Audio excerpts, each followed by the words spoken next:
नमस्कार।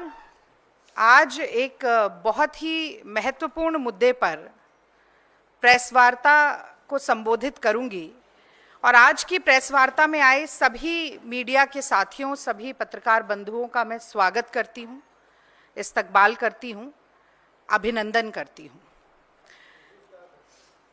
जो संवेदनशील समय आज देश में है, मुझे लगता है कि आज की प्रेस वार्ता की शुरुआत इन पंक्तियों के साथ करना लाजमी होगा कि मन समर्पित, तन समर्पित और ये जीवन समर्पित, चाहता हूं देश की धरती तुझे कुछ और भी दूं। मां तुम्हारा ऋण बहुत है, मैं अकिंचन, किंतु इतना कर रहा फिर भी निवेदन, थाल में लाऊं सजाकर भाल जब मैं, स्वीकार कर लेना दया कर ये निवेदन, मान अर्पित, प्राण अर्पित, रक्त का कण कण समर्पित, चाहता हूं देश की धरती तुझे कुछ और भी दूं। अपना सर्वस्व न्यौछावर करके देश प्रेम और देशभक्ति की भावना से ओतप्रोत भारत की जल, थल और वायु सेना लगातार शौर्य, साहस और पराक्रम में नए मानक स्थापित करती जा रही है। और आज ये प्रेस वार्ता करते हुए मैं बहुत गर्वान्वित महसूस कर रही हूं कि ऑपरेशन सिंदूर इस बात का प्रत्यक्ष प्रमाण है। पहलगाम हमले के बाद पाकिस्तान की ईंट का जवाब पत्थर से देने के लिए, पाकिस्तान के दांत खट्टे करने के लिए, पाकिस्तान की नाक में नकेल डालने के लिए, पाकिस्तान के आतंकी ठिकानों को, एयर डिफेंस सिस्टम को, F-16 जैसे जेट्स को और पाकिस्तान के तमाम नापाक इरादों और मंसूबों को नेस्तनाबूद करने के लिए भारत की सेना की जितनी प्रशंसा की जाए, जितनी तारीफ की जाए, मैं समझती हूं कि वो कम है। और इसीलिए आज की बात मैं अपनी सेना के आगे हाथ जोड़कर, शीश नमन करके शुरू करना चाहती हूं। और मैं कहना चाहती हूं अपने देश की सेना से कि आज हम सब निश्चिंत होकर रात को इसीलिए सो पा रहे हैं क्योंकि आप हमारी रक्षा के लिए, हमारे देश की अखंडता, संप्रभुता की रक्षा के लिए अंगद की तरह पैर जमाकर सीमा पर खड़े हुए हैं। आपके जज्बे को, आपके जुनून को, आपके जोश को मैं लाखों सलाम करती हूं। और अब मैं दो बड़े प्रमुख मुद्दों पर आज की जो प्रेस वार्ता है उसे केंद्रित करना चाहती हूं। पहलगाम में बुज़दिल पाकिस्तान ने कायराना आतंकी हमला किया और उस हमले की खासियत यह थी कि भारत की सरजमी में घुसपैठ करके निहत्थे निर्दोष सैलानियों पर गोलियां चलाने वाले धर्म पूछकर मार रहे थे। कितने सुहाग उजड़े, कितनी मांग सूनी हुई, लेकिन भारत में, हिंदुस्तान में एक विवाहिता महिला के सिंदूर की कीमत क्या होती है, ये कर्नल सोफिया कुरैशी और विंग कमांडर व्योमिका सिंह ने न सिर्फ पाकिस्तान को बल्कि पूरी दुनिया को दिखाया। और मुझे गर्व है इस बात का कि न सिर्फ यह बताया कि एक विवाहिता, एक ब्याहता के सिंदूर के साथ खिलवाड़ और अपमान ये देश बर्दाश्त नहीं करेगा, बल्कि यह भी सशक्त संदेश देने का काम किया कि तुम धर्म पूछ रहे थे, अगर हिंदुस्तान का कोई एक धर्म है तो इस देश की संप्रभुता का प्रतीक तिरंगा इस देश का धर्म है। और मैं कहना चाहती हूं कि भारत मां का सपूत जब वीर गति को प्राप्त होता है तो इसी तिरंगे में लिपट कर आता है, उसकी जाति, उसका धर्म नहीं पूछा जाता। और मैं कहना चाहती हूं कि 1971 में जब भारत ने लोहा लिया पाकिस्तान से, क्योंकि पाकिस्तान की नापाक नजर भारत के तिरंगे पर आ गई थी, भारत की सरजमी पर आ गई थी, तो उसी तिरंगे का सम्मान बचाने के लिए पाकिस्तान के दो टुकड़े कर दिए गए और एक ऐसा जख्म पाकिस्तान को दिया जो मुझे लगता है आज तक उसका मरहम नहीं खोज पाया है। एक ऐसा जख्म पाकिस्तान को दिया जो अनंत काल तक रिश्ता रहेगा। एक ऐसा जख्म पाकिस्तान को दिया जिसकी टीस से आज तक पाकिस्तान खून के आंसू रो रहा है, लेकिन अपनी गलतियों से सीखा नहीं। चाहे 71 का युद्ध हो, 99 का युद्ध हो, या इस बार हमारी तरफ आंखें तरेरने की जुर्रत कर रहा पाकिस्तान हो, इतिहास गवाह है और आगे आने वाली पुश्तें गवाह होंगी कि भारत की सेना ने किस तरह से पाकिस्तान के घुटने टिकाने और नाक रगड़वाने का काम किया।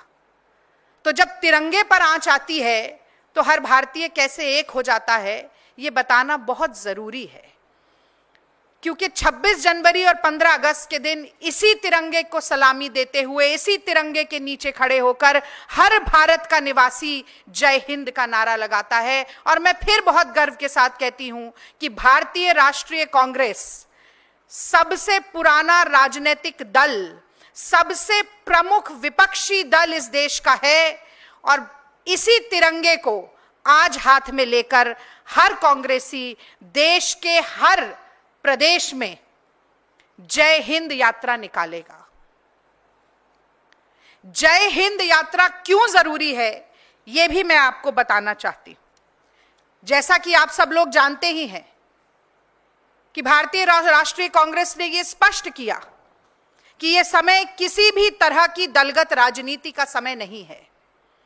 और हम सिर्फ कहते नहीं हैं, हमारी कथनी और करनी बराबर होती है, उसके बीच में लेश मात्र का फर्क नहीं है। कांग्रेस पार्टी ने पूरे देश में अपना हर राजनीतिक कार्यक्रम स्थगित किया, लेकिन हां, हमने ये प्रण किया कि हम जय हिंद यात्रा जरूर निकालेंगे। और इसलिए निकालेंगे क्योंकि दुनिया को यह संदेश देना बहुत जरूरी है कि पाकिस्तान की आतंकवादी गतिविधियों के विरोध में 225 करोड़ हिंदू, 20 करोड़ मुसलमान, 2.25 करोड़ ईसाई, 2 करोड़ से ज्यादा सिख, जैन, बौद्ध, पारसी सब एक होकर खड़े हैं। पहलगाम में धर्म के आधार पर चिन्हित किया गया और धार्मिक स्थल को भी हमारे देश में गुरुद्वारे को निशाना बनाया गया। हमारे सिख भाई बहनों की अस्मिता को निशाना बनाया गया। ऐसे कुत्सित प्रहारों का मुंहतोड़ जवाब देने के लिए सेना दिन रात एक कर रही है, लेकिन भारत का नागरिक होने के नाते हमारा भी एक कर्तव्य है। हमारा भी कर्तव्य है कि हम हिंद की सेना का मनोबल बढ़ाने के लिए आज एक साथ चलें और ये कहें कि इस देश में हर धर्म, हर जाति, हर वर्ग, हर संप्रदाय, हर क्षेत्र का व्यक्ति पाकिस्तान के विरोध में भारत की सेना के साथ और भारत की सरकार के साथ भी कदम से कदम, कंधे से कंधा और आवाज से आवाज मिलाकर चलने के लिए पूरी तरह से तैयार है। पहलगांव आतंकी हमले के बाद जो कांग्रेस पार्टी की पहली वर्किंग कमेटी हुई, उसमें जो रेजोल्यूशन पास हुआ, उससे लेकर कल जो दूसरी सर्वदलीय बैठक हुई, उसके बाद की प्रेस ब्रीफिंग में पूरी तरह से पुरजोर तरीके से भारतीय राष्ट्रीय कांग्रेस के अध्यक्ष मल्लिकार्जुन खड़गे जी ने और देश के नेता प्रतिपक्ष श्री राहुल गांधी जी ने यह बात लगातार कही है कि हम मन, वचन और कर्म से भारत सरकार के साथ हैं। कोई भी बड़ा फैसला पाकिस्तान के विरोध में भारत सरकार लेती है तो हमारा पूरा सहयोग और पूरा समर्थन सरकार के साथ है। और आज हम इस जय हिंद यात्रा के माध्यम से इसी संदेश को दोहराने का काम करेंगे कि भारत की जो अनेकता में एकता है, वही भारत की ताकत है, वही भारत की शक्ति है और वही ताकत दुश्मनों को मुंहतोड़ जवाब देने में सक्षम है। और मैं अपने मीडिया के साथियों से भी अनुरोध करती हूं कि इस संदेश को, ये जो एकता का संदेश है, इसका ज्यादा से ज्यादा प्रचार और प्रसार हो सके। और मैं आपके माध्यम से देश की जनता जनार्दन से भी अपील करती हूं कि आज देश के तमाम कांग्रेस पार्टी के मुख्यालयों से ये जय हिंद यात्रा निकाली जाएगी, तो इसमें बढ़ चढ़कर हिस्सा लें, अपनी सेना और अपनी सरकार का मनोबल बढ़ाएं और उनका साथ दें। और अंत में मैं थोड़ी बात करना चाहती हूं, जो हम कहते हैं last but not the least, Poonch के बारे में। मैं ध्यान आकर्षित करना चाहती हूं पाकिस्तान की कुत्सित और गलीज हरकतों के बारे में। हमारी सरहद को पार करके 200-250 किलोमीटर भारत की सीमा के अंदर घुसपैठ करके पहलगांव के निहत्थे निर्दोष पर्यटकों को गोलियों से भून डाला गया। जवाब में सेना ने ऑपरेशन सिंदूर किया, लेकिन पाकिस्तान के किसी आम नागरिक को निशाना नहीं बनाया, बल्कि पीओके के 9 आतंकी ठिकानों को, जहां पर दहशतगर्दों को पाला जा रहा था, उनकी ट्रेनिंग हो रही थी, उन्हें असलो बारूद से लैस किया जा रहा था, आतंक को पाला और पोसा और परोसा जा रहा था, ऐसे ठिकानों पर हमने प्रहार किया और उन्हें ध्वस्त करने का काम किया। और इस नापाक मुल्क की आप बेशर्मी और बेहयाई देखिए कि मसूद अजहर के खानदान के 10 लोग मारे जाते हैं इन आतंकी ठिकानों में, उसके 4 साथी मारे जाते हैं, और पाकिस्तान की पूरी सेना आतंकवादियों की मैयत पर मातम मनाने और मरसिया पढ़ने पहुंच जाती है। इनकी बेशर्मी और बेहयाई देखिए कि स्टेट फ्यूनरल दिया जाता है आतंकवादियों को, और मैं समझती हूं कि यही करना अपने आप में संपूर्ण सबूत है that Pakistan is a terror state.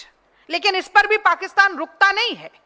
फिर कहूंगी कि इस नापाक मुल्क की बेशर्मी और बेहयाई देखिए कि आतंकी ठिकानों पर हमारे गोलाबारी के बाद वो भारत के निर्दोष और निहत्थे, फिर से एक बार कह रही हूं, निर्दोष और निहत्थे भारतीयों पर, कश्मीरियों पर और छोटे छोटे बच्चों पर गोला बारूद बरसाते हैं, कत्लेआम करते हैं, इंसानियत को शर्मसार करते हैं, और कहीं ना कहीं पूरी दुनिया के सामने यह सिद्ध करते हैं कि पाकिस्तान एक आतंकवादी देश है, आतंक को पालता और परोसता है। ये केवल आरोप नहीं, ये सच्चाई है और ये वस्तु स्थिति है।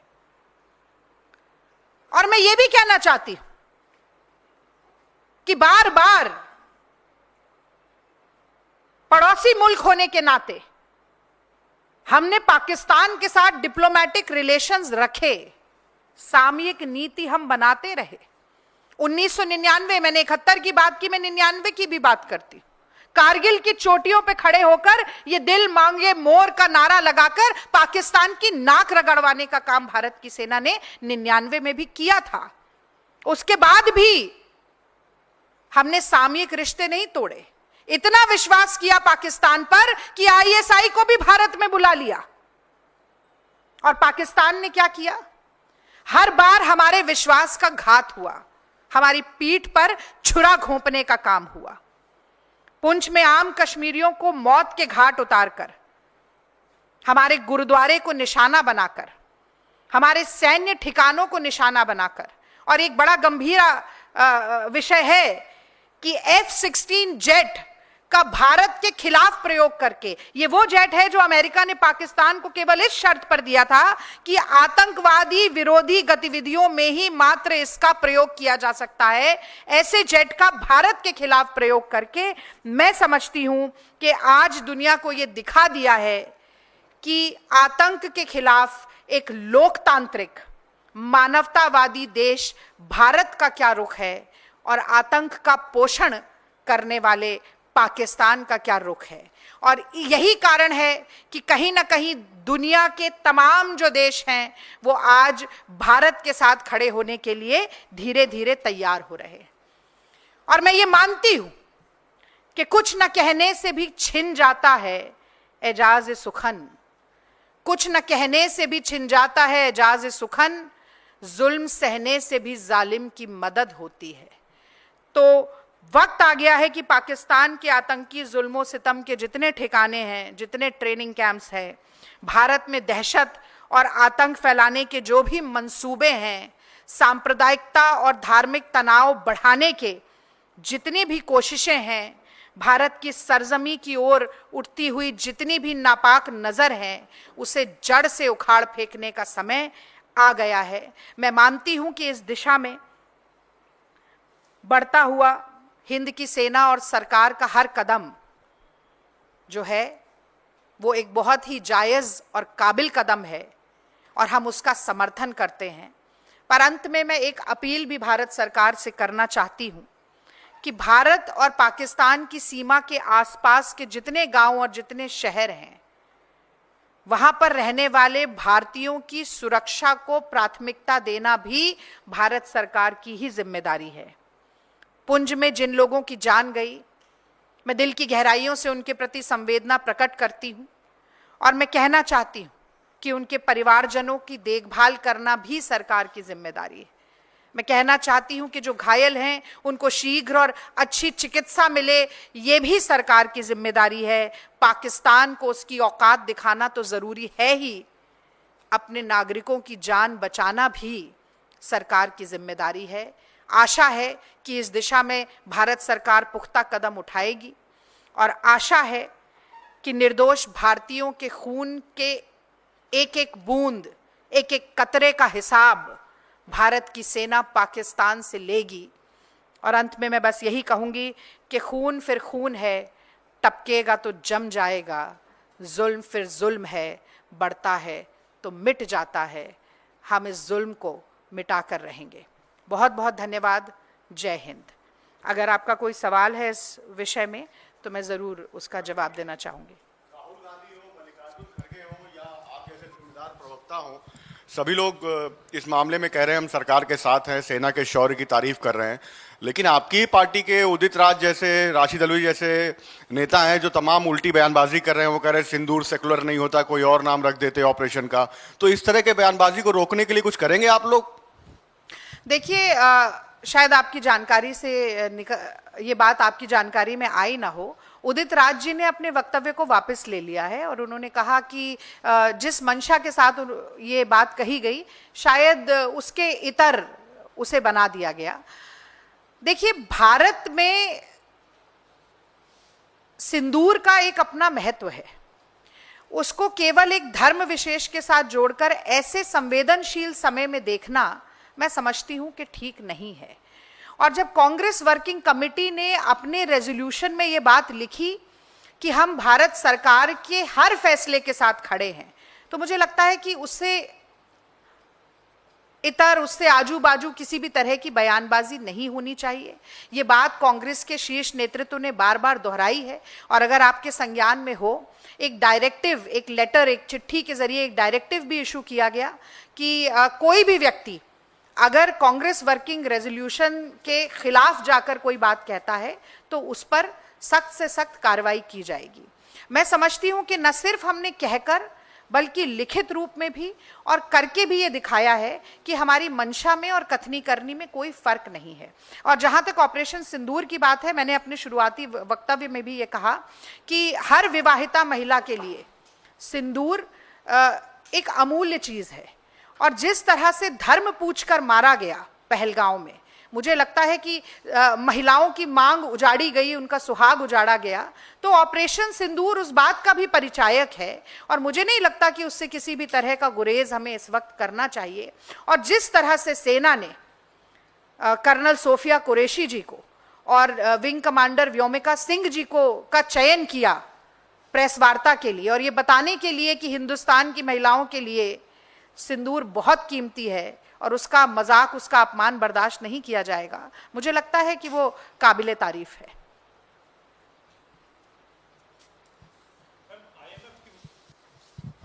आईएमएफ की मीटिंग है और उसमें पाकिस्तान को लोन देने की बात भी, क्योंकि पाकिस्तान ये सबसे रिक्वेस्ट कर रहा है विदेश कई देशों से कि हमें एक लोन दिया जाए, और आईएमएफ की मीटिंग है, उसमें आप क्या कहेंगे उन बोर्ड मेंबर्स? देखिए, हमने तो इस बात को पूरी तरह से बहुत ही स्पष्ट रूप से कहा। मुझे लगता है मुझसे पहले भी एक प्रेस कॉन्फ्रेंस हुई जिसमें हमारी एक प्रवक्ता ने इसके ऊपर पूरी बात बड़ी साफगोई के साथ रखी कि हम नहीं चाहते हैं कि ये लोन पाकिस्तान को दिया जाए, क्योंकि इस वक्त ऐसे संवेदनशील समय में जब भारत और पाकिस्तान युद्ध की कगार पर खड़े हुए हैं, पाकिस्तान को कोई भी आर्थिक मदद अगर IMF करता है तो हमें मालूम है कि उसका इस्तेमाल किस लिए किया जाएगा।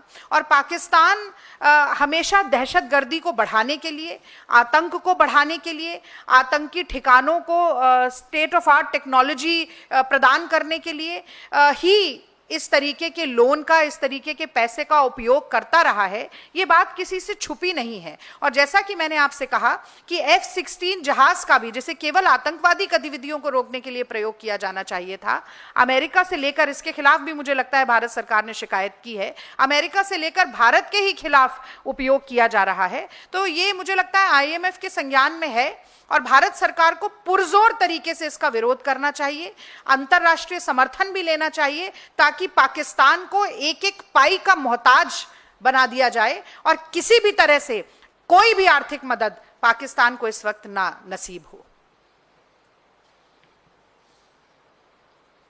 धन्यवाद।